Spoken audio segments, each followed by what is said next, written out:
Hmm. Well, I guess I'm gonna be stuck in here for a couple, months, days? I don't know. Well, guess I might as well pass the time. Hmm. Let's see. What the hell is there to do in a blank white room? I mean, okay. There's no furniture. There's nothing to sleep on. What the hell is this floor made out of? It doesn't. It doesn't feel like cushioning. It doesn't quite feel like solid ground either. What the hell is this? Hmm. Okay then. Well, at least there's this chair over here. I could. Hmm. Well, it's not a swivel chair, but it'll do. God, I miss my swivel chair. I wonder if I can make a request for one. I wonder if they can hear me. Wait, no, they probably can't. Maybe I don't know, maybe I'm in some kind of soundproof room. Maybe that's it. Maybe this place is soundproof. I think I once heard that I don't know, they actually put on these padded shoes so that you don't hear them walking by, because, it gives you like a full sense of loneliness, because you can't hear anybody walking by. It's pretty clever, but also kind of anticlimactic. Well, not everybody likes companionship. Not everybody. Yeah, sure, humans are social people. And, well, okay, yes, I guess you can say I can sort of admit that I guess I do get kind of bored when I don't have anybody to talk to. But who the hell needs people to talk to when you got your own thoughts 24/7? I've seen a lot of movies. I could always use my imagination when I'm bored. Of course, I don't always do it very often. Well, I might as well use that now. Let's see. I kind of remember from Croods 2 when, what the hell was the guy's name? When Greg and Mr. Betterman, I don't know what that guy's name is, but Mr. Betterman. Anyway, it's when Greg and Mr. Betterman are in that weird, hold on, should I do a spoiler warning? Well, nobody's here, but, I'm alone in a room. Well, I don't know. Okay, let's just say, hypothetically, okay, screw it, I forgot what I was talking about. Oh yeah, something about a sauna. I remember the scenes where Greg he's sweltering, he's super sweaty, and it's hot as hell, because he's in a sauna, that's within a sauna, that's, that's within an oven, that's within a taco, that's inside another taco, inside a Taco Bell, inside a burrito, inside a mall, that's inside your brain! But wait, there's more. It's inside of a simulation, inside of another simulation, and it's inside of a sheep. I don't know. I forget the joke. I remember that episode. It was pretty good. I don't really watch South Park that much nowadays, but wait, why the hell am I talking about South Park now? Oh yeah, because of the reference earlier. Man, I wish Ruby was here. She's a good kitty. I'm sure she'd probably go insane here too. Yeah. What the hell is that over there? Is that a bowl of rice? Oh yeah, I guess they're keeping me in here for. Oh god, they're gonna. If they're feeding me, does that mean they're gonna keep me in here for longer than just a few hours? Oh, that. Oh god. Okay then. Well. What the hell else do I talk about?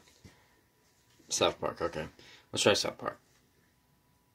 I don't really watch South Park that much nowadays, but if I were to have a real opinion on it, I'd say that somehow, even nowadays, it's still good. Even though I think it's on the same track as running as long as The Simpsons or Family Guy, I feel like somehow the show is still good. Maybe because Trey and Matt are still always involved in it. Maybe that's it.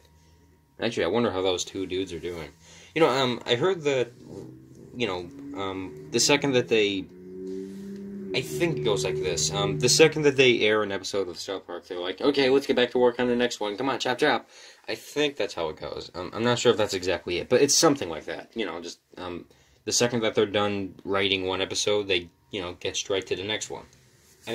It's crazy how they're able to come up with stuff like that, just in between weeks.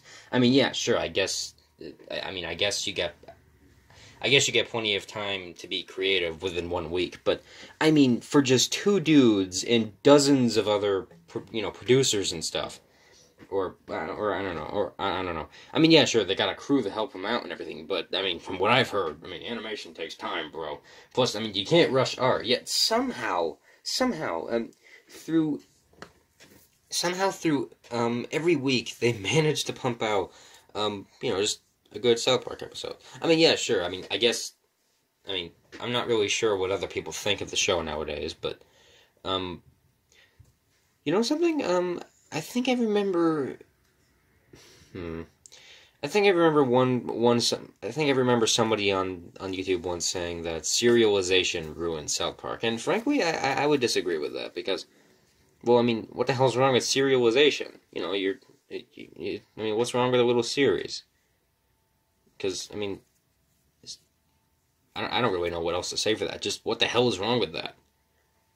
I mean, okay, I guess you might think that, South Park is mostly iconic for being random. But, I mean, you can't always be random. I mean, you can't always try to surprise the audience. I mean, sometimes you just gotta, just give them what they know for a little bit. That way they know who the characters are. But I guess the only surprises you really need to do is just the plot itself, not just the jokes or the gags or anything.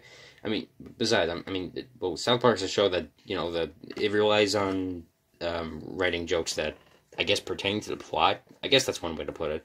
From what I've heard, the reason why they made fun of Family Guy in the first place, in the writing that they do for that show, I guess the reason they made fun of that in the first place is because apparently they didn't want it to be taken off the air. No, Cartman wants it off the air, not Try and Matt. But you know something? I thought it was really funny how. I thought it was really funny that apparently the creators of the Simpsons, they sent Trey and Matt fucking flowers and telling him you're doing God's work, which I thought was funny. Okay, I think I better stop talking about shows now. One more thing though, I remember finding this one short video on the internet. It was like an edit with Ed, and Eddie. No pun intended. And it was this bit where Ed and Eddie are frantically knocking on Kevin's door, and when Kevin opens the door, they accidentally punch him in the face. That was the whole video. It was just a clip from Ed, and Eddie. But the video was titled "To the Guy Who Made South Park." No, that's not it. The title was "To the Guy Who Made Family Guy." That's it. I think that's it.